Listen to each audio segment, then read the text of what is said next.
Material candi nih gede-gede banget. Ora mungkin nek cuma lah kok jebul jeblong kan aku. Alah gajirut.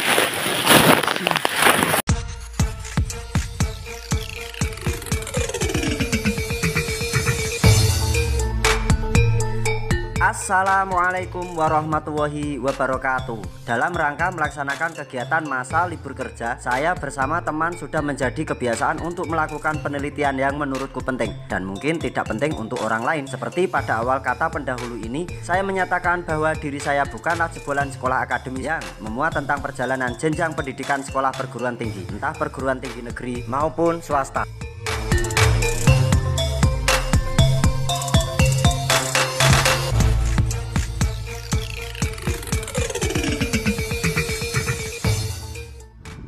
Masih di wilayah kaki Gunung Kelir, tepatnya berada di Desa Candisari. Sesuai dengan toponiminya, sebuah wilayah yang berada di Kecamatan Jambu, Kabupaten Semarang, yang menggunakan sebuah nama bentuk dari bangunan peninggalan masa lampau berupa candi. Sampeyan ora pengen menyelusuri sing anu ku mau, nggon makam bersidang tua mau. Dan kono mau, kono ki wis ditutup. Akhirnya di pemerintah di Padang Taurono Baso. Tok apa jenenge ngono lali.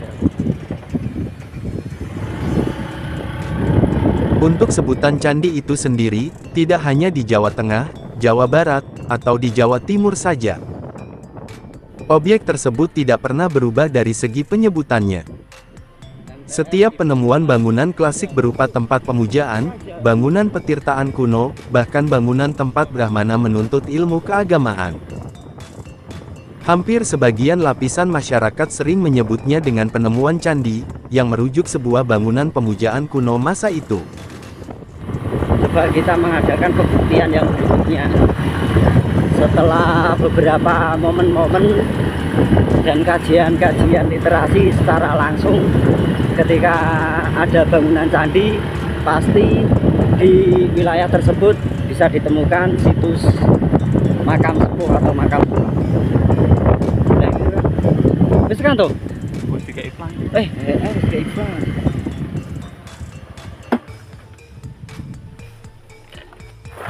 Brongkol kene ya? Jambu apa di? Brongkol kan melon jambu. Penyebutan seperti itu sudah umum dan lazim di telinga masyarakat.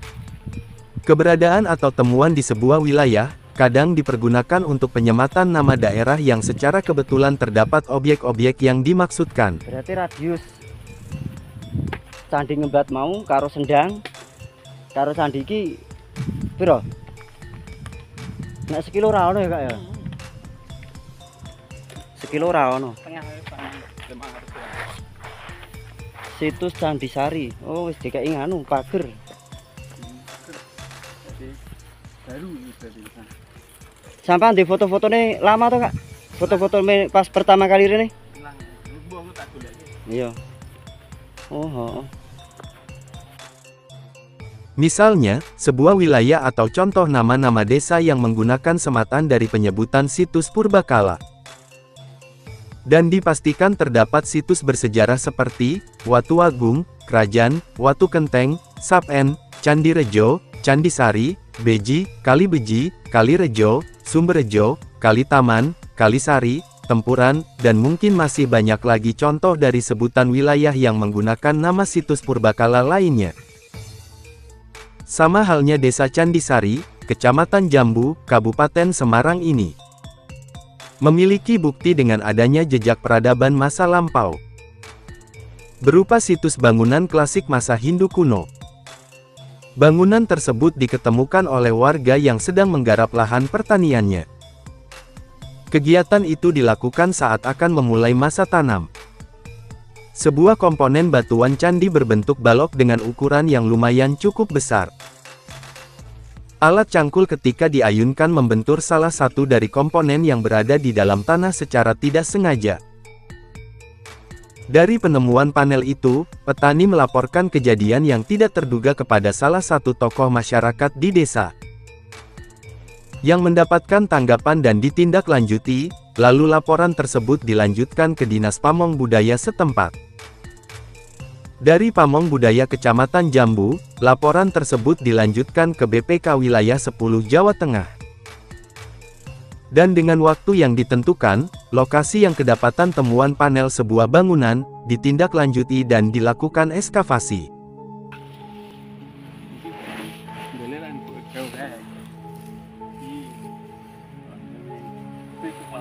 Wes ben ritual ambuk ben, penting yakin. Oh iki nganu ki, ritual arep gawe keris iki, Kak. Ketara nyediake nganu. Mesti Nyediake wesi. Iki ditempa iki kok. Wah, iki ana sing arep latihan dadi nganu pusupa iki. Heeh. Iki lho. Iki engko dipanasi di sini. Bahan ini, besi ini. Besi ini nanti dipanasi di sini terus ditempa. Kayaknya ada yang mau latihan menjadi empu ini. Ini nanti namanya cundrik atau wesi kuning.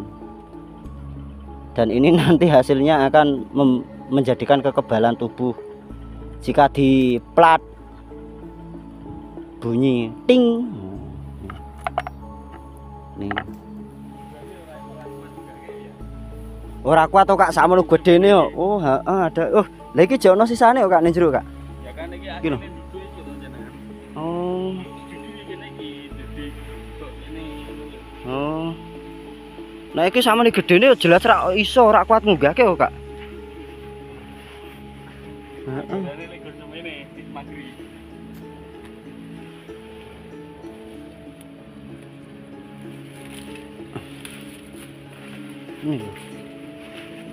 Oh batuan ini batuan putih. Iki gampang gripes lho iki wis ana nganune iki. Wis ana sing cowel iki. Gampang gripes iki. Tapi ketok iki nganu iki ana eskavasi lanjutan iki Kak. Lah kuwi Iki ngalor iki ora diduduk. iki. Iki satu nutut. Kan lubang-lubang. Ya kemungkinan nanti tak dilanjutin. Oh, lah iki ana pirang teras iki nek misal saka kene iki. Wah, iki nek dihitung teras nek saka nggon wit kelapa itu lho, saka ngisor apa dari pohon kelapa itu. Mbah, ada 1, 2, 3, 4 teras loh, 4 teras di sini loh. Mau dangun iki lek magrib ya? Oh, baru 2 bulan. Lebih.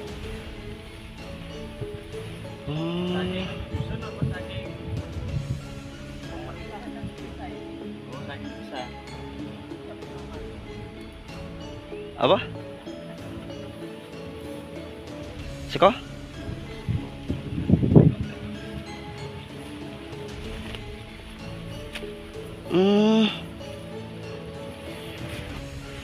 Iki gede banget iki. Endi umpake iki ana pira, Kak? 1, 2, sak ngerti gek loro. 3 iki. 3 umpak.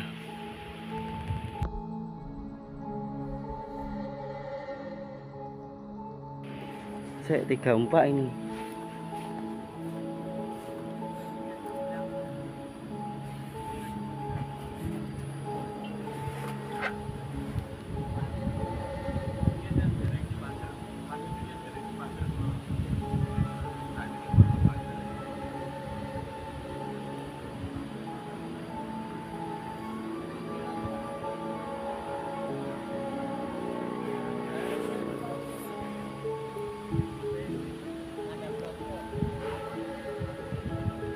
Apa nih Kak? Seneng isor klopo apa nih Kak? Berarti bener toh dugaanku toh. Sing digarap bae ono tekan kono. Maksudnya tanah sing digarap bae. Ayo tilaki. Berarti bener toh dugaanku tekan gunung klopo. Berarti karena delok kita lihat dari komponen material candi nih gede-gede banget. Ora mungkin nek cuma lah kok jebul jeblong tekan kok ono bajirut. Lah wong ana kalenane ngono kok. Lumayan lho. Asem tanganku sing anu. Nah, ini tadi dapat cerita dari warga, tapi kita tidak sempat bertanya. Tanah yang digarap Mbak itu juga terdapat komponen batu. Baik kan garap tanah iki yo, Kak. Lah sebelah ndi? Wit kelapa iki. Hasil dari ekskavasi akhirnya dimunculkan ke permukaan dari bagian-bagian komponen sebuah bangunan. Kita buktikan ya. Panel-panel tersebut berbahan material dari batuan putih. Banyak yang berpendapat bahwa temuan tersebut merupakan reruntuhan dari bangunan pemujaan kuno atau candi. Wit kelapa ndi mu jare, Kak? Ono tapi dhuwur ya Ya yo dhuwur paling. Wah, lah iki to. Kan yo bener to remukan botone iki. Tapi kan remukan. Remukan, heeh. Mari kita adakan kajian dengan tahap penelitian sederhana. Jika kita mengamati secara seksama, komponen-komponen dari bangunan kuno ini memang memiliki kesamaan pahatan dengan komponen bangunan candi. Dan kira-kira benarkah temuan ini merupakan bangunan pemujaan berupa candi? Tuh, tanganmu ketepuk ngene, Pak. Langsung lorong. Ben lah.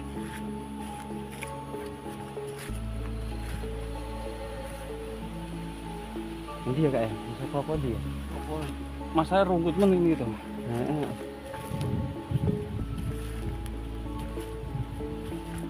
Botone iki mau kan tetep dipacel remuk. Remuk nek botone wis jelas sih.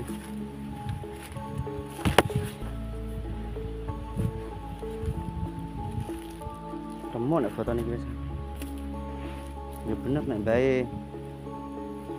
Tadi bercerita tanah garapanku ya nemokke ana watu candine to.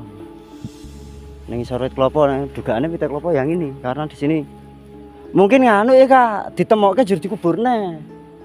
Ngisor wit klopo lah iki weh nyatane temuane boto atau sisa remukan botone we ora kekuburne kok. Mari kita kupas. Pengamatan ini hanya untuk ketentuan dari buah pemikiran saya pribadi. Ketika beda pendapat itu merupakan hal yang lumrah. Ketika belum menemukan data atau sumber yang dijadikan acuan. Kalau dari pengamatan lewat kajian saya pribadi, saya menyatakan ini bukan bangunan candi pada umumnya. Botone do remuk. Ning aku yakin kok bangunan iki alase saka boto. Konsepnya kayak bangunan Candi Sewu.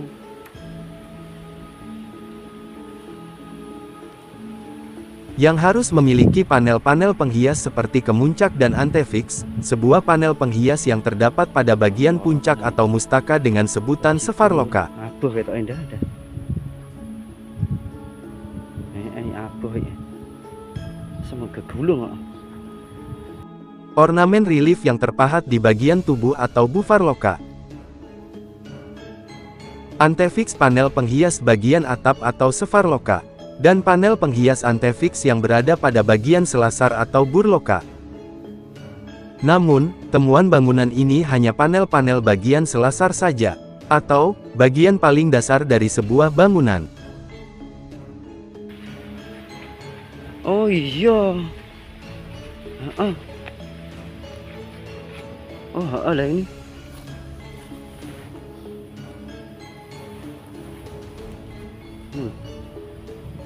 Ketika melihat beberapa bentuk dari komponen bangunan yang baru ditemukan ini, buah pikiran saya merujuk ke sebuah bangunan Dharmasala. Sebuah bangunan yang dijadikan tempat untuk menuntut ilmu keagamaan bagi para Brahmana. Dengan konsep pembangunan yang menggunakan dua jenis bahan material dari Banon, yaitu batu bata merah kuno dan batu putih atau batuan cadas. Awalnya Banon ditata sesuai dengan ukuran luas dan ukuran panjang yang sudah ditentukan untuk berdirinya suatu bangunan.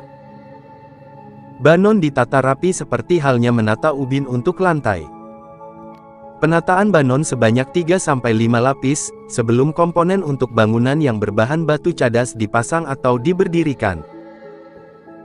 Konsep konstruksi seperti ini, memiliki kesamaan dengan konsep konstruksi bangunan Candi Sewu yang berada di Kecamatan Prambanan, Kabupaten Klaten. Dugaan seperti inilah, untuk gambaran konsep pembangunan Dharmasala di Desa Candisari, Kecamatan Jambu.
Kenapa demikian? Kalau kita merujuk ke bangunan pemujaan, ada beberapa syarat untuk bisa meyakinkan bahwa temuan bangunan ini adalah candi pemujaan.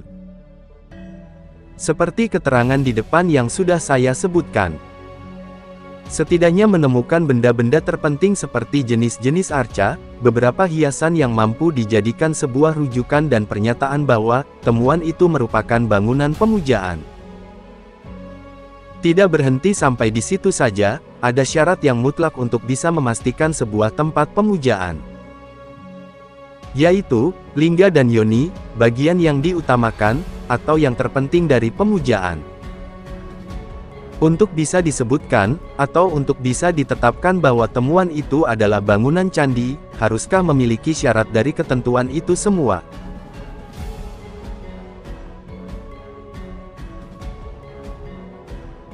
Tidak begitu juga, ada bangunan candi yang tidak memiliki atap, dan tidak harus sama dengan bangunan-bangunan candi pada umumnya.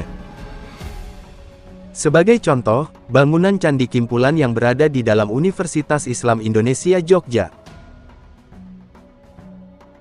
Bangunan candi tanpa menggunakan atap dan kemuncak.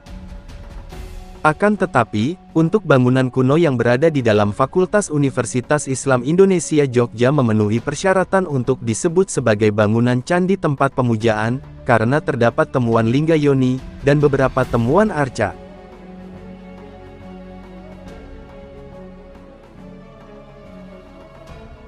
Bukti kalau temuan di Desa Candisari, Kecamatan Jambu, Kabupaten Semarang, merupakan bangunan Dharmasala, tempat para Brahmana menuntut ilmu. Seperti pada ketentuan yang sudah saya sebutkan di atas.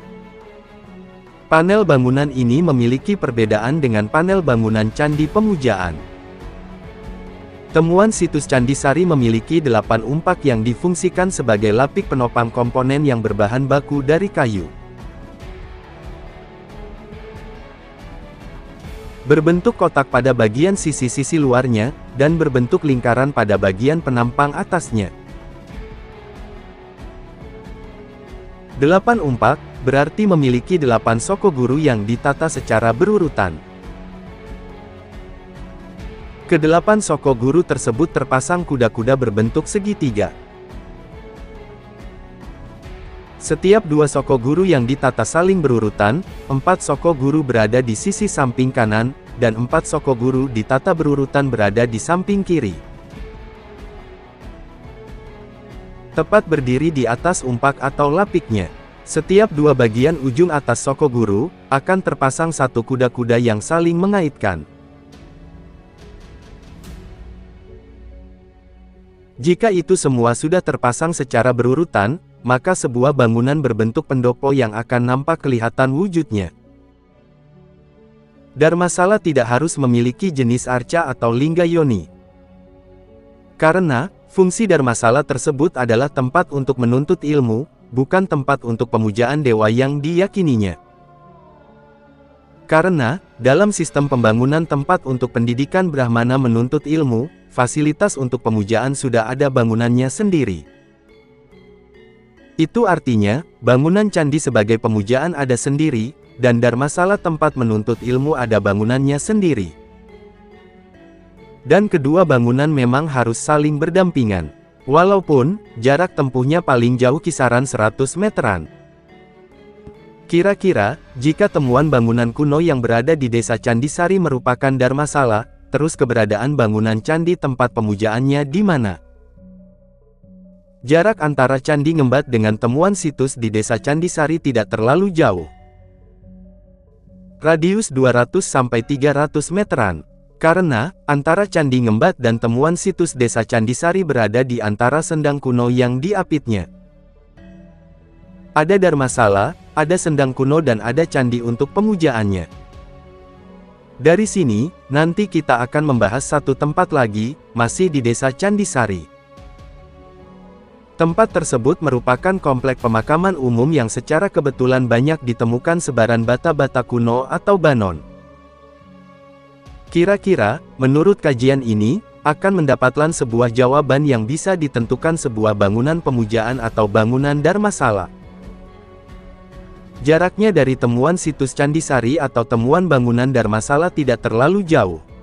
Kisaran 500 meter saja.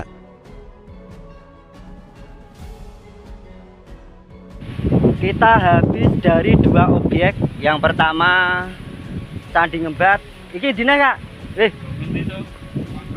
Candi Ngembat. Terus sebelah itu ada makam. Dan tadi kita sudah belusui makam-makam yang berada di komplek percandian Ngembat. Di situ awalnya kita hanya melihat nisan-nisan langgam pantura dengan pahatan godo. Gitu dengan pahatan godo. Terus ternyata Mas Seno terdelokkan dengan langgam tembayat secara tidak sengaja, dan ujuk-ujuk waktu kita mau metu pindah haluan ke objek Candisari ini objek yang kedua, Mas Seno terdelokkan diri dengan langgam nisan bayat periode 1900 awal. Dan kita akan kemana ini Kak Seno? Tetap ke candi yang berada di makam, dekat perlintasan rel kereta api jurusan Ambarawa, Bedono sampai ke Magelang. Yuk.